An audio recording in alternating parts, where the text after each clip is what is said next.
Hello guys, welcome back to the channel. This is Gab from Tech Tips for Business. For today's video, we are going to be talking about how to add access titles in Microsoft Excel. Let's get started. First, all you need to do is have an available data with a chart in it. It could be a bar graph, a line graph, a pie graph, or any type of graphs that is available in Microsoft Excel. Next, just click on anywhere within the graph and click the plus button on the upper right corner of the graph. Notice that a chart elements pop-up would show right up beside the chart. If you can see, the axis titles is currently unchecked. To show those, all you need to do is click on the box.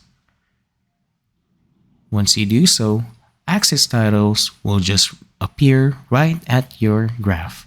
You can also choose if you only want one axis title available from the graph. By clicking on the right arrow button, you can choose whether you want the primary horizontal or the primary vertical gone from the axis titles. If you click horizontal, the horizontal will go away, same as the vertical. You can leave either one of those open or both of them open at the same time. To change what the axis title says, all you have to do is double click on the axis title and type anything that you want.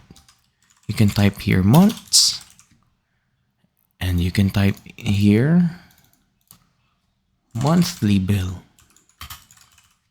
And there we go.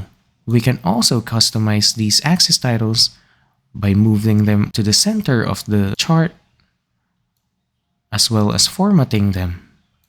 Just by right-clicking the box, you can change the style, the fill color, and the outline of our axis titles. You can even change the font or anything else that your heart desires. If ever you want to remove those again, just go ahead and open the chart elements by clicking on the upper right portion of the graph and uncheck the axis titles. And there we have it. This is how we add axis titles in Microsoft Excel.